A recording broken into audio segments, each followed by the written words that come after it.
Dan berikutnya menuju ke La Liga ketika Barcelona takluk dari Real Sociedad. Ada Alvaro Arbeloa dengan Real Madrid yang berlaga di kandang, mampu menang 2-0 dengan bersusah payah, tapi masih ada keadaan yang kurang nyaman dari tribun, di mana ada handkerchief putih yang memang kerap kali menjadi tekanan yang diberikan oleh para penggemar Real terhadap manajemen, terhadap squad, terhadap pelatih, dan ini terjadi lagi. Ada disconnect di sini yang membuat situasinya kurang positif, Binder, bagi Real, walaupun ini kemenangan didapat atas Levante. Ini ada disconnect antara fans dengan manajemen, seperti juga manajemen mungkin playing victim juga di sini, tapi kan tetap saja Florentino Perez yang menentukan segalanya untuk Real gitu kan. Walaupun ada pemecatan dari Xabi Alonso, tapi Florentino Perez biasanya punya rencana lain, tapi dilihat tidak nyaman di tribun dengan adanya tekanan yang dirasa para pemain, terutama bintang-bintang utama ini ya, Vinicius, kemudian juga Jude Bellingham mendapatkan pressure dari tribun. Ya, kalau soal pemain, memang mereka adalah pemain-pemain bintang ya. Tapi the real star itu kan Florentino Perez.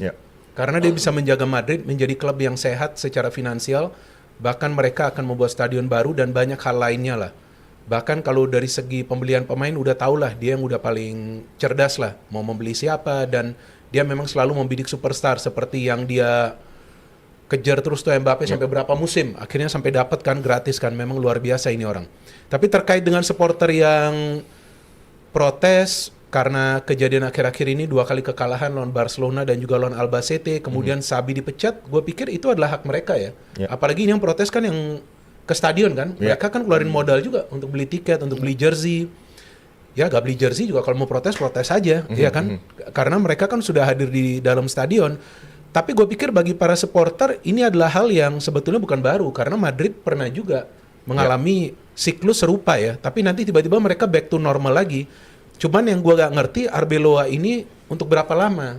Karena gak ada nih informasinya, gue cari di mana-mana. Interim lagi tren lagi kan? Iya. Interim. Oke, kalau dia interim apakah sampai akhir musim? Dan memang Madrid mau dia sampai akhir musim.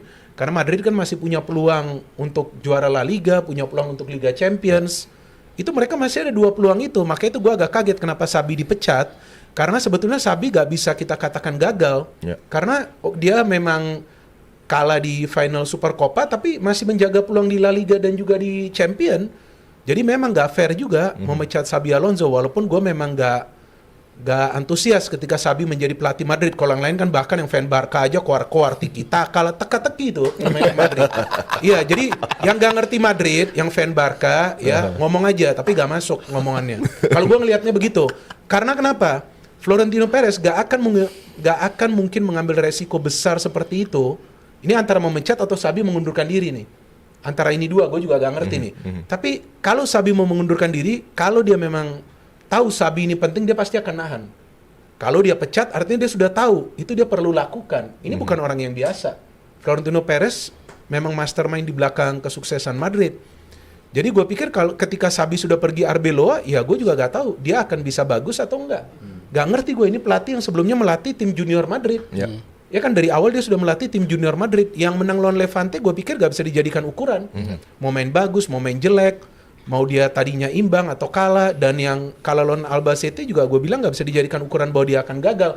Akan dilihat konsistensinya dan bagaimana dia bisa menjaga hubungan dengan pemain. Contohnya begini, mungkin taktik dia biasa, tapi hubungan dengan pemain bagus. Madrid menang-menang terus juara. Itu udah sukses bagi dia. Siapa yang peduli dengan taktik? Enggak juga, gue bicarain taktikal pun orang bosen kok di konten gue. Iya, orang pengen tahu hal-hal lain yang kita bicara. Soal data dan fakta dan statistik dan behind the scene, seperti senior gue nih, Om Haryo kan biasa behind the scene-nya udah tahu dia. Info-infonya. Apalagi abang gue nih sebelah sini, wah ini ngeri. Gue kan dari luar angkasa info gue. Lebih banyak yang salah info gue. Jadi ya itu, taktikal itu bagi Madrid sebetulnya gak penting. Yang penting hubungan lo baik dengan pemain, tim lu menang, tim lu bisa bersaing dengan Barcelona, ya udah mungkin bisa menjadi juara, udah selesai, gak ada yang peduli mau taktik, mau main apa-apa. Ancelotti berapa musim bawa sukses? Kalau menurut gua permainannya memang gak menarik Madrid, karena bola hanya dilempar ke depan, kerja sama di antara para pemain, gol, tapi kan juara. Ya, itu. Makanya tanyakanlah tentang Madrid ke orang yang paham Madrid. Makanya gue tanya ke lo kan. Nah itu, tapi jangan yang pertama dong, netral. Baru gue bisa counter. Harpa deh sekarang, gue mau nanya. Para fans dari Madrid, apakah mereka tadi dikatakan di stadion mereka paying customer juga, membeli merchandise, membeli tiket, hadir di sana dengan setia, mengorbankan waktu untuk dihibur. Ini yang terpenting untuk para penggemar gitu kan. Datang ke Bernabeu dihibur dengan sepak bola yang ekspansif, atraktif, bintang-bintangnya sudah ada semua, tapi yang disorot justru bintang besar semua yang mendapatkan paling besar, Vinicius Junior misalnya. Kemudian juga sempat ada suara-suara sumbang kepada Kylian Mbappe, Jude Bellingham apalagi. Tapi kemudian di babak kedua agak membaik dengan Güler yang bisa tampil oke, kemudian Gonzalo Garcia yang merupakan pemain yang mereka sukai karena begitu muda tapi luar biasa beraksi di lapangan, dan juga tentunya Asensio. Babak kedua membaik, tapi apa yang terjadi di babak pertama kurang enak dilihat. Apakah ini akan terus menjadi tekanan juga bagi Arbeloa yang banyak dicecar karena kekalahan di Cup Competition dengan rotasi yang sangat masif, padahal harusnya mungkin pakai best teamnya dulu, unggul baru diganti gitu kan. Tapi ini di bench aja nggak ada bintang-bintang yang dibutuhkan Real untuk bisa memperbaiki situasi. Ya, kalau kita lihat dalam sejarahnya Madrid ini kan standarnya super tinggi ya. Mungkin paling tinggi di dunia mungkin ya. Gue masih inget dulu Vicente Del Bosque kalau nggak salah, atau yang dari Jerman ya. Jupp Heynckes. Pokoknya baru juara Liga Champions ya, kemudian dipecat karena nggak juara Liga. Kira-kira gitulah, kan gila kan standarnya kan. Main bagus pun juara Liga bisa lo dipecat karena mainnya jelek, nggak banyak gol dan seterusnya. Nah, tadi kalau Bung Binder bilang Florentino Perez ini bintang ya, menurut gue bukan hanya bintang, malah godfather-nya malah. Iya, betul. Jadi memang agak susah juga. Nah ini makanya itu gue bilang ini senior gue, godfather-nya gue lupa. Tapi dia tepat dia Tapi punya benar istilah kan? godfather. Gue malah membold karena memang dari guratan itu kelihatan benar-benar godfather lagi dia ketika ngambil keputusan tuh di belakangnya tuh udah A1, A2, A3, A4 sampai Z udah dipikirkan ya. Tapi memang betul, nggak gampang juga karena ini sepak bola.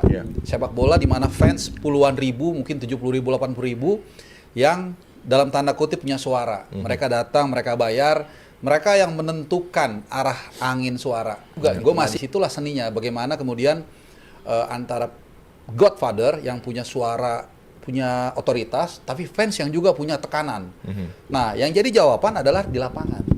Soal bumbu itu biasa jawabannya. Kalau lu nanti juara di akhir musim kayak Mumir bilang, diam itu semua. Diam itu semua. Jadi itu aja. Sekarang ini biasa dinamika dalam organisasi kan di mana-mana ada dinamika ya. Nah, itu kalau memang nanti ini bukan organisasi, ini klub dong. Organisasi beda lagi. Klub ya, oke, klub. Iya dong, ini kan klub ini, Real Madrid. Yang ada bagian-bagiannya, ada presiden, ada fans, ada pemain, ada pelatih. Ini kan semua kan bekerja sama, begitu nih hasilnya positif, semua senang. Seperti biasa, jadi bukan hanya di Indonesia, kalau lagi habis kalah ada yang nyalahin, enggak. Di sana pun seperti itu. Ya kan? Gitu. Dan itu hak supporter, mau ribut, mau protes. Itu namanya the voice of coalition. Lu nggak bisa fake itu. Itu adalah the real suara Madridista yang bisa nanti berubah. Kalau ini udah 1 poin bedanya nih. Kalau tiba-tiba akhir musim juara Liga Champions sama Madrid, mereka pantas godfather-nya emang luar biasa. Yang gue bilang juga pada saat bahas Barcelona dan Real Madrid, ya bagi fans Barcelona dan Real Madrid, lu nggak peduli mainnya kayak apa. Mungkin kalau yang besar di eranya Pep, waktu sepak bola Barcelona lagi bagus-bagusnya, mungkin langsung bilang Barcelona tuh harusnya main kayak gini. Tapi berapa tahun sih lo main kayak gitu ya? Cuma di era Pep doang kan. Selebihnya dan kan pas kebetulan pemainnya lagi bagus-bagus. Hansi Flick gak mirip. Nggak sebagus beda. Tapi karena emang dulu ini Mas lagi ngumpul ya. Betul, semuanya tuh bisa memainkan sepak bola yang kayaknya satu dunia setuju bahwa ya sepak bola indah tuh memang di Barcelona gitu. Cuman kan gue selalu bilang bahwa ya kan Barcelona nggak terus-terusan main kayak gitu. Emang waktu sama Van Gaal mainnya kayak gitu. Apa sama Carly Rexach mainnya kayak gitu kan nggak juga gitu. Sama Rijkaard juara champion. Mereka juara champion, tapi kan beda ada. Iya, maksudnya gak main begitu tapi juara champion. Makanya yang lebih penting bagi fans entah itu Barcelona atau Real Madrid adalah gelar di akhir musim.